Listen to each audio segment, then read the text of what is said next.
Hello and welcome to the Fantasy Flex podcast presented by Prize Picks. I'm your host, Samantha Previte.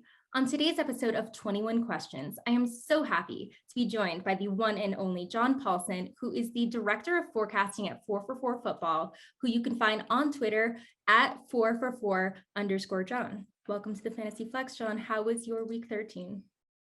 Week 13 wasn't too bad. I think I won most of my matchups, but it's not quite over with the Bills and Patriots tonight. But thanks for having me on. I think we're getting ready for the game in about an hour, so looking forward to it.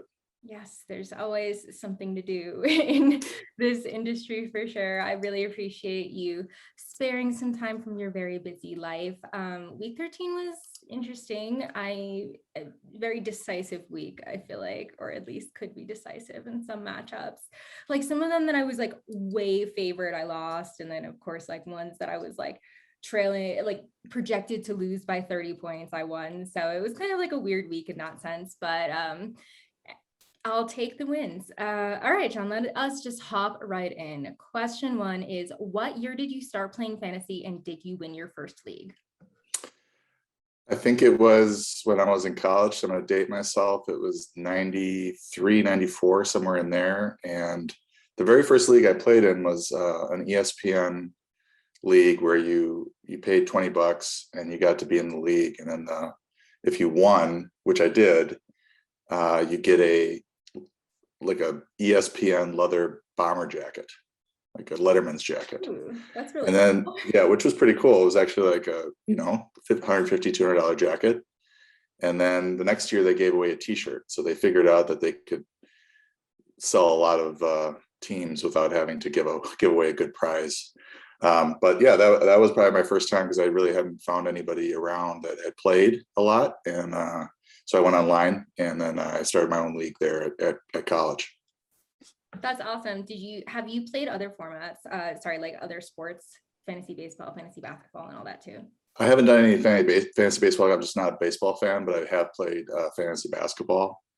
I was in a league for years, and it just got to be too much because it's kind of an everyday, like baseball, it's an everyday thing where you have to sort of manage your team. And now I've just played fantasy football, I think, for the last, 10 years or so. Fair enough. I only do fantasy football. I've just noticed a lot of the people that I've had on have said that their like entry point to fantasy was baseball, even if they are like majority football now. So I just find that interesting. What are the best and worst parts about playing fantasy football for you? I think it has to be the injuries, and just especially as like a fantasy football analyst, where I'm trying to project stats for every player in every game. It gets frustrating to have just an injury knock a player out that you had ranked highly or was in a really good spot.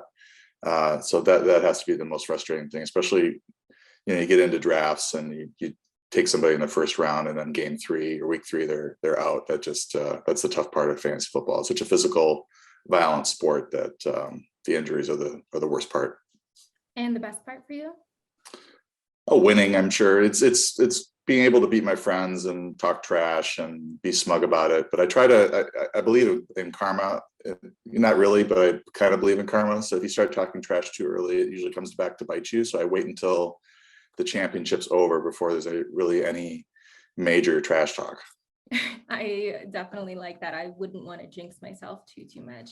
My favorite part is the community and getting to interact with people like you, and really just meeting so many people and having that be like the connecting thread for all of us, and it's something that we're all really passionate about. So I think that that's really cool. All right, jumping into the actual football stuff, we are going to kick it off with a segment called the Burn Book, which is, of course, a Mean Girls reference. So as fantasy managers, it's so easy to have recency bias, especially if a player has burned us either due to injuries or a bad week. We are going to run through 5 players, and I'd like you to briefly tell us how confident you are in that player moving forward, or if they are in your burn book. And I'm sorry that this reference may be lost on you, but in Mean Girls, there's like a book and they write mean things about people that they don't like. So our first player is Carson Wentz. The Colts tacked on 31 unanswered points on Sunday against the Texans, but it was once again the Jonathan Taylor show. Wentz completed 16 of 22 attempts for 158 yards and 1 touchdown, good enough for 11 fantasy points and a QB 23 finish. Is Wentz droppable with the bye week plus New England and Arizona on deck after that? It's pretty ugly looking at his schedule. I was going to mention that. And, I had Wentz ranked as like a low end QB1, high end QB2 this week due to a pretty favorable matchup against the Texans. But as you mentioned, it's just the Jonathan Taylor show. So if they can get the ball inside the 5, they're probably not going to risk throwing the ball too much. It's probably going to be Jonathan Taylor running it in. He's been not bad this year. You look at his game log and just lots of 2+ touchdown games, but then when he's not throwing touchdowns, it's pretty low yardage, under 200 yards, not running a whole lot. So yeah, I think coming out of you got the bye in this week and you've got the Patriots, that's bad. The Cardinals are number 3 in our adjusted fantasy points allowed to quarterbacks as well, which is pretty bad. He does have a good week 17 matchup, so you might want to look him up then if you're still in trouble at quarterback. Fair enough. Yeah, I think he is droppable, at least for me in most formats, just because I don't like to roster 2 quarterbacks. All right, the next guy we're going to talk about is James Robinson. So he was a dud in week 13 and scored just 2 fantasy points in half PPR, finishing as RB 51. He has been banged up all year, though, due to various injuries. He was on the injury report with a heel and knee injury this week. So my question is, are we burning him out of the must-start territory? I think you're looking ahead with James Robinson, and you're wondering if the matchups are going to be conducive to him scoring. And the problem last week with the Rams is they fall behind. He also had a fumble, and it just kind of got ugly. He's up against Tennessee in week 14, which is not really a great matchup for running backs. He's got Houston and then the Jets in week 15 and week 16. So it sort of depends on his practice activity this week. And if he's full, if he gets in a full practice and it looks like he's getting closer to full health, and I have more confidence in him. But right now, it may almost seem like this week he might not even play. It was a game time decision. And then the fumble gave him an excuse to get Carlos Hyde more involved. I don't know why you'd want to do that, but he's been pretty steady this year, Robinson. He's been a pleasant surprise. Is he a must start? I don't think so. I think you're probably going to see him ranked in the 15 to 25 range now instead of, top 15 like he was before. Fair enough. Yeah, it's kind of a bummer because I feel like he doesn't have like a really strong backup. Carlos Hyde is just not like the guy that you're going out and spending all your fab on. But those, I guess, are kind of few and far between. So I hope that we have a little bit more clarity earlier in the week, but we probably won't. And to your point about game script, I mean, it feels like the Jags are going to fall behind in a lot of games, which won't favor the run. So definitely not the best outlook for Robinson. All right, the next guy we're going to talk about is Ezekiel Elliot. So he outtouched Tony Pollard last week, but Pollard had the much better day for fantasy, 7 carries for 71 yards and a touchdown, and caught a pair of passes for 3 yards. It was his 4th consecutive finish in the top 24 with the knee injury, and Pollard looking like he may be the more effective runner just like right now. Are we burning Zeke out of that RB1 tier? We are. He's being ranked, as you see my son racing out of here. Forgot that I had a podcast right now. We are. I mean, Zeke is no longer an RB1 for me. I had him ranked 18th this week. I was low on him versus the industry consensus. He still gets enough touches, but just the explosion is not there. And they seem to be working Pollard in more and more.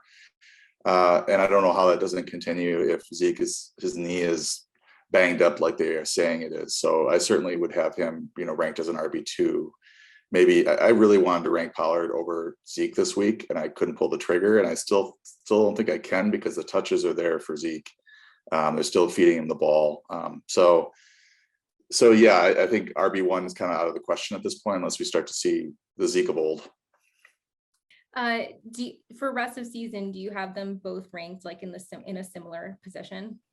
Yeah, they're getting closer and closer every week. It's just the problem is Pollard is clearly the more explosive and more productive player on a per touch basis now. It's just the number of touches that Zeke commands every game. So until they start featuring Pollard or giving him more touches than Zeke, it's hard to rank him higher. Fair enough. All right. The next guy we're going to talk about is Terry McLaurin. It's been a very up and down season for McLaurin with more downs than ups. The year 3 wideout, who was drafted as a fringe wide receiver 1, has 8 games with single-digit fantasy performances over 12 games played. My question is does he even stay in this wide receiver 2 territory moving forward, or is he too volatile? If you go to the game log at 4-for-4, and it really highlights what you're saying, because we've, last week against Vegas, 3-for-22, they were a red matchup in our adjusted fantasy points allowed metric. Seattle, also a red matchup. He had 4-for-51. The previous week, he had a neutral matchup against the Panthers. They're 14th in adjusted fantasy points allowed to receivers. He had 5-for-103 and a touchdown on 7 targets. Tampa, another neutral matchup, 6-for-59 and 8. So it's just been basically a matchup play. And at this point, you're looking at McLaurin. Week 14, he's got Dallas, so I would certainly start him against Dallas. Philly in week 15 is probably he's going to be ranked closer to 20 than he is going to be ranked 10th. And then he's got Dallas again in week 16, and then Philly again in week 17. So it's good, bad, good, bad. And I think you can probably expect those types of games from him. With Dallas, especially Washington having to throw the ball more than they probably want to. Should really, give him a nicer floor than what he's been seeing. But I think against Philly, it might be tougher. Gotta love the playing in the NFC least. Get a lot of good matchups out of that. Do you see Trayvon Diggs shadowing McLaurin this week? Yeah, he probably will. And that does make it a little bit worrisome. But you look at Dallas as a whole, and I try to offensive coordinators have a way of moving guys around and getting them, off of a bad matchup like that. So he won't be shadowed 100% of the time. But even so, I think he's a talented enough player that he can produce against the Dallas team that's 29th in adjusted fantasy points allowed to receivers. Well, I hope you're right about that, because I have a number of shares of McLaurin this year. All right, the final guy we're going to talk about in the segment is Noah Fant. He was drafted as a top 12 guy this year, and he's tight end 14 on a per game basis in half PPR. So it's really hard to call him a bust per se. That said, he seems to have suffered from the Broncos' anemic passing attack, and his decline coincides sort of with the return of Jerry Jeudy, as he has not posted double-digit fantasy performance points since week 6. Is it fine to cut bait with Fant in favor of someone on the waiver wire? Yeah, if there's somebody out there that's interesting, he is sort of always ranked in that low tight end 1 to high tight end, more of a high tight end 2 right now, in the 10 to 15, 10 to 16 range. Albert O is also a problem for him. When he was out, Fant was seeing more targets and more snaps. It's just been tough in Denver because the passing game is not enough to support all the different pass catchers that they have. You look at Cortland Sutton, how his numbers have declined since Judy's return, and the same things happen with Fant, with Jeudy and Albert O returning. The one upside I think with Fant is that he's got a series of nice matchups coming up: Detroit, Cincinnati, Vegas, and the Chargers, and they're all 14th or worse in our adjusted fantasy points allowed to tight ends metric. So they're at least decent dart throws for Fant the next 4 weeks. Gotta love those matchups. Would you like Tyler Conklin or Noah Fant rest of season? He's a guy that's widely available. I think he's about 30% rostered on Yahoo leagues. So he's a guy that, you could replace Fant with possibly. Yeah, I think it's worth a look now that Adam Thielen is injured. There's going to be some targets up for grabs there. I think KJ Osborn is going to get a few of them, but Conklin certainly was more involved against Detroit than he has really been in the last few weeks. So I think that's not a bad move, I don't think. I mean, Fant is a much better, more productive player, but usage is really key in fantasy, as you know, and he's just, 4 targets the last 2 weeks. It's just not enough.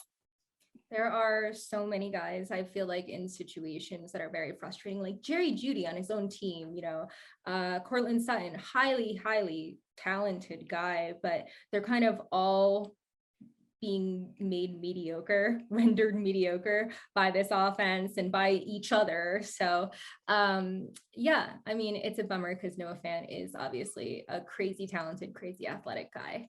All right, that'll do it for the burn book. Our next segment is called Full Send or That's Cap. Full send means you are going head first, you're diving in, you love it, you're all in. And that's cap, it just means like, no, I'll pass. It's not real or whatever. So this is kind of sort of the opposite of the last segment. I'm going to give you 5 players whose values are on the rise. And I want to know, are you sending it on this player or is that cap? So the first player is Taysom Hill. It was not pretty, but Hill did get the job done for fantasy purposes. 4 picks were erased by a 100 rushing yard game, and he finished as QB4 for the week. We do have 1 game left to play. Are we going full send on Hill as a fringe QB1 rest of season, or is trusting him in this kind of volatility cap?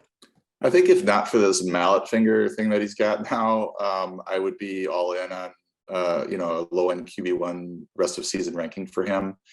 I mean, you do worry a little bit that he's going to get benched, for bad play or whatever. But I mean, this week's game is the beauty of Taysom Hill in that he can have 4 picks and still finish top 5 probably at the position because of his rushing yards. He did throw 2 touchdowns too. I think 2 of the picks were not really his fault, and 2 of them were just awful. But the 100 yards rushing really helped alleviate all that. Again, I think it's just the injury that has me a little bit worried that maybe the throwing isn't going to be as good as his best, I should say. But his legs should offset that. I think if he's really limited at all as a passer, they're just going to move on and try to win some games with another quarterback. But if they intend to start him, I think he's going to be a fairly safe start. Yeah, I mean, you got to love the rushing floor, and it's not like you need a finger to run the ball. So he's just an exciting name for sure. Hopefully he can return on value for some people that are needy at quarterback. All right, the next guy we're going to talk about is Kenny Gainwell.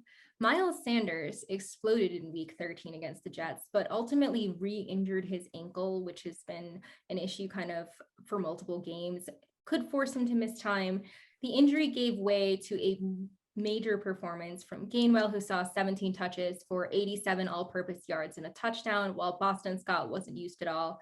In fairness, Scott was on the injury report with an illness all week, so he didn't practice.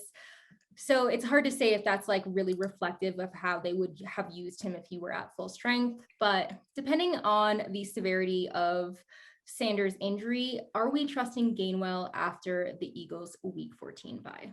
Yeah, this is an interesting segment because I can't say that I'm full send on Gainwell, knowing what has happened in that backfield over the last month.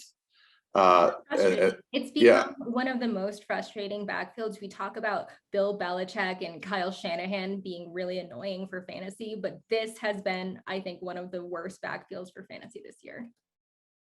Yeah, and then you've got Jordan Howard, who's on the shelf, and if he comes back, what happens with him? Because he looked like he was ahead of Boston Scott and Miles Sanders or at least, in a 3-way committee with them. I think if you're assuming Howard is out and now you're assuming Sanders maybe misses a game or 2 with this ankle injury, it looked pretty bad in terms of his limping, but we'll see. Certainly Gainwell earned some touches with a pretty good performance. I mean, 17 touches, 54 yards rushing, 33 yards receiving, got the touchdown, and he had some pretty good plays earlier in the season, but he just sort of went to the shelf recently. And when Scott was healthy, he was well ahead of Gainwell. He was, getting more carries than Sanders was 2 weeks ago. So I would assume some sort of committee with those two, and Gainwell probably getting more receptions and Scott getting more carries if Scott has a good week of practice. That said, if you are in need of a running back, beggars can't be choosers right now. If you're trying to scramble and try to find somebody to start, Gainwell's worth a pretty hefty bid, because what are you saving your money for right now on the free agent acquisition budget? It's tough out there in the streets for running backs. Fair enough. I am just bummed that I didn't go 100% in on Elijah Mitchell in week 2. So I mean, I would like to fancy myself at least an average fantasy player, and I just cannot get this backfield right. Like whatever week it is, like I choose one of the running backs and I think that they're going to be the guy that week, and it's wrong. Like all signs one week pointed to Gainwell. I started Gainwell in multiple leagues. He had like 2 fantasy points. So it's been very, very frustrating. I mean, maybe attrition will kind of give it a little more clarity this week, but we shall see. All right, the next guy we're going to talk about is a very popular name on fantasy Twitter, Javonte Williams. He did not disappoint when given the reins to this backfield, posted a season high 29 touches for 178 scrimmage yards and a touchdown. Currently the RB1 heading into Monday Night Football. Melvin Gordon is expected to practice ahead of the Broncos Week 14 matchup against the Lions. So this could make Javonte's season a little dicey. I'm asking, are we going full send on Javonte, or will Gordon's presence make this cap? I saw a tweet that said that Gordon was, going to return to practice this week, and all I could hear was a bunch of people booing in my head. I think everybody but managers who have Gordon rostered are, wishing that this would be the Javonte Williams show after what he did last night. It was a really impressive game for him. Looking forward, he has 4 green matchups: Detroit, Cincinnati, Vegas, and the Chargers. So if it's full send that he's going to be a fancy RB1 the rest of the way, no, I think he's probably still going to split time with Gordon, unless they decide, they just want to hand the keys to the backfield to him and let him go, and have him as more of the lead back, with Gordon as sort of the backup that gets 10 touches. But what we've seen so far this year is just basically a down the middle 50-50 split. I think Javonte will be startable given those matchups, though. I mean, he's been pretty startable even in that split throughout the season. He has some bad games here and there, but he's gone double digits several times and finds the end zone here and there. So I think given the matchups that he has down the stretch, I think he's going to be startable. I just wouldn't expect, week 13 production every week the rest of the way, unless Gordon's out. Yeah, it's, the Broncos have obviously leaned very heavily on the run game with their somewhat deficient passing game, which has made both of them fantasy relevant in multiple matchups. Like they're both startable in certain matchups this year. I feel like we were seeing a little bit of a trend towards Javonte with the touches and like snap counts kind of going a little bit in his direction even before the injury. And it's kind of one of those things I'm like wondering, like, can you put the genie back in the bottle? Like Broncos fans want to see this. And I know that doesn't really matter, but like it's really impressive and that's their future. So I think it could be interesting if they do start transitioning more that direction. All right. Next up is Amon-Ra St. Brown, which I will just say was one of my preseason sleepers. Been a little sleepy, but he exploded in week 13 against the Vikings, caught 10 of 12 targets for 86 yards and a touchdown. This depth chart is bereft of talent, so there is a clear path for St. Brown to be their number one. My question is, could St. Brown return on flex value? Like, could he have flex value in the right matchups, or is trusting any Lions wideout cap? I think it's dicey to count on him in your flex or in a wide three spot. Just looking at his targets throughout the year, they've just been up and down, and he's not like a super explosive player or anything. This was just by far his best game of the year. Prior to this, he hadn't scored more than 13.5 fantasy points PPR. He had 4 or 5 games under 10 in the last 6 or 7 games. So it's kind of you're kind of chasing points, I think. Also, Josh Reynolds there, I sort of like him. He seems to have a pretty good rapport with his old quarterback, Jared Goff. St. Brown did have the big game against Minnesota. I think you'd have to look at specific cornerback matchups with St. Brown. So if he has a really bad matchup, just stay away from him in the slot, because these slot receivers end up on the slot corners like 90%, 100% of the time. So if you have a really tough slot corner, you might want to just bench him. But if he has a good matchup with somebody that's terrible, then he might be startable. There's definitely opportunity in this offense for somebody to step up, but I think it's a different guy each week. Yeah, there aren't a ton of touchdowns to go around in this offense, so it may be just one guy every week, and you don't know which guy. All right, the final guy we're going to talk about, you already alluded to him, is KJ Osborn. He had a sweet week 13 in Detroit, caught 4 of 7 targets for 47 yards and a touchdown. Adam Thielen, of course, went down with that ankle sprain, which means it's unlikely, very unlikely he plays on the short week against Pittsburgh. Are we going full send on Osborn this week? Yes, and I think maybe even rest of the season with Thielen, a high ankle sprain, might be out 3 weeks or more. I don't know how he comes back. It depends on the grade of the high ankle sprain, but I'm not super optimistic about the rest of the season for Adam Thielen.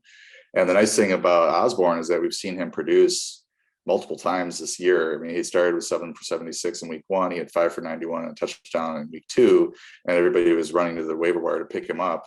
And then, he kind of suffered from being the wide receiver 3 in that offense and getting Justin Jefferson more involved in the passing game, which was a wise move on their part. But he also had, week 6 for 78 and a touchdown and 7 targets. And then as soon as Thielen gets knocked out of this game, he, catches a touchdown, 47 yards, 4 receptions, another 7 targets. So I think he's along with maybe Kendrick Bourne, who's somehow the number 12 fantasy receiver since week 3. He's not going to do much tonight with the wind and snow in Buffalo, but those two are the 2 guys that on the waiver wire that I'd be picking up if I needed some receiver help. Yeah, that number 2 receiver spot, which is now vacated from Thielen, is certainly an enviable thing in the Vikings offense. Thielen already had 10 touchdowns this year, so it'll certainly be interesting to see Osborn see more targets. All right, John, we made it through all the serious fantasy stuff. We've got 9 more rapid fire questions for you. We will get you out of here. So question 13 is, name one player you just cannot quit or you always find yourself making excuses for. I think it has to be this year, especially Ryan Tannehill. He was my top plan at quarterback heading into the year. He was, a bona fide QB1 as a starter for Tennessee over the last, year and a half. And he was getting Julio Jones. So I was excited about that. AJ Brown was obviously back. I felt like he was a shoe-in, low-end QB1, mid-range QB1. And some of our subscribers are mad at me for having drafted him. And, I think that as a 10th round pick, you can move on and find quarterback help elsewhere. I don't think that there was that much invested in him really with that sort of level of pick, but I did find myself making excuses for him. I still think that he would have had a good year had everybody stayed healthy, but Brown's been hurt, Julio's been hurt, and now he's being asked to do a little bit more because Derrick Henry's out, but of course Derrick Henry being out affects the offense negatively as well. So I'll definitely say Tanny is my the guy I just can't quit. He is certainly a guy that I think pretty wrong about. I think the Titans offense in general, I was pretty wrong about. I just thought they'd have a lot more explosion. And I know their offensive line has maybe had their struggles as well. So I don't want to put all that blame on Ryan Tannehill, but yeah, he was QB7 last year, I believe. And I don't even want to check what he is, but he's probably in the 20s this season. All right. You did tell me that you're a Packers fan before this. So predict when the Packers will win their next Super Bowl. I don't know if I'll be alive for it. After that Seattle, I don't know if you remember, you might be too young, but the Seattle game several years ago where the Packers had another Super Bowl trip ready to go, and all they had to do was cover an onside kick, and they didn't, and Seattle got the ball back and ended up winning and going and playing New England, and then New England won, and that was the one and only time I was ever rooting for New England Patriots was to beat Seattle. I am not going to I don't know when I hope my son gets to see he's a Packer owner, quote unquote, so I've kind of forced him to be a Packer fan by making him a part owner in the team, but I hope he sees at least another Super Bowl, and I'd like it to be this year with Rodgers if it's his last dance. But boy, when will they win the next one? I mean, at some point they will, but I can't even tell you when it will be. It's either this year or it might be down the line a ways given the quarterback situation. I will say that is the least optimistic answer I have gotten from anyone on this podcast. I'm a half glass half empty person, so that's how I with the Packers anyway. Well, it's funny because I've just had a disproportionate number of Bears fans on this podcast, like Adam Rank, people, and they all said within the next 5 years and stuff. So that's very optimistic. It's quite optimistic. But it's just interesting because you actually have the best team of probably anyone that's been on this podcast. So that praying for a Super Bowl this year, I guess, for you. Pretty much. Speaking of the Packers, what needs do they need to address during the next year's draft? Well, we don't know what the team's going to look like heading into next season. I mean, if Jordan Love's a quarterback and Javonte Adams moves on because he's a free agent, then they definitely need receivers or at least one stud receiver, but we've been clamoring for that for years and years and years. They haven't drafted a receiver very early. I think it just everything depends on what Rodgers does, and are they trying to shore up their few weaknesses for one more Super Bowl run, or are they just rebuilding? So that's a tough. I mean, if you want to ask me that in about 6 months, then I'd have a better answer for you. Fair enough. I know it's a little premature, but I feel like a lot of the people that have been on this podcast are already like they've written off their team's season this year. So they were pretty happy to talk about next year looking forward. All right. If you could change one setting in every league, what would it be? I would like to, I'm a big proponent of point per first down instead of PPR. I don't like the, 9 catch for 35-yard, 12.5 PPR point days. So I would prefer to not reward for just making a simple catch and, reward for first downs instead. I think that, and it's doable now. A lot of sites will allow that in their scoring. And I think that's, I think hopefully the fantasy football community moves that way, but I think PPR is pretty entrenched across the board.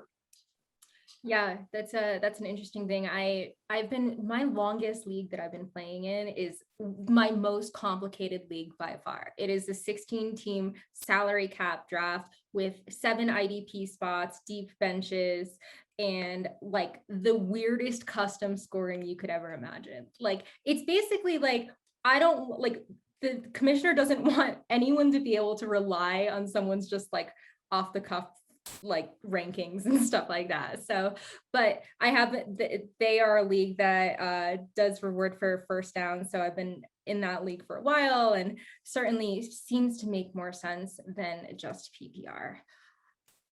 Was Joe Flacco ever elite? Yes or no?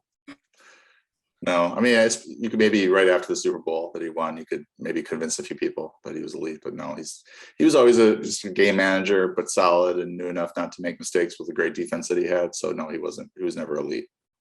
Well, most people that have been on this podcast agree with you. A couple of people have said things like he was elite for 4 games or 6 games. So who should managers' top waiver ad be this week? I think probably Osborn. I suppose, Bourne, depending on how he does tonight. I'm just not, I mean, I saw the video of the wind there. I just don't think that the passing game is going to be doing a whole lot tonight. But if he scores another touchdown or has another long one, those 2 receivers, I think, are the prime ads this week. Maybe a Tennessee running back, Foreman might be out there. Dontrell Hilliard might be out there. It sort of depends on what your needs are. But I think certainly going, the player that has seen his value rise the most since yesterday or the day before is probably Osborn. Yeah, he's the guy that I've been stashing in that 16-team league, but I have not had the fortitude to start him yet, and he's just been popping off on my bench. So, well, I would say that when you have a talented third receiver on a team that he's not doing much on a week-to-week basis, you do have twice the chance of something happening to one of the starters. So Jefferson getting injured or Thielen getting injured. It's almost like, maybe like a James Washington or an Auden Tate like situation where you've got a chance with, if one of those players goes down, you have twice as much chance with a player that's the third option. So I think it was good to stash him, and now it's paying off for you. Hopefully it can get you the playoffs. Hopefully. Give me one player you think is primed for a big fantasy season next year. Let's go back to Javonte. I think, Melvin Gordon is going to move on. I think it's his last year there in Denver. I didn't check his contract, but I think it's his last year there. And you're looking at Javonte after last night, he's got back-to-back 20-point games. And he'll probably be going, I bet you he'll be going in the top 5, next August. So I would say Javonte Williams. Over half of the people that have been on this podcast have said Javonte Williams. Oh, I guess I'm pretty basic. So basic. How many attempts would it take you to make an extra point? What's it at now? What's the 35-yarder? Is it a 30-yarder? Do you know off the top of your head? I actually feel like I should know that. You should know that if you ask this question. I'm sorry.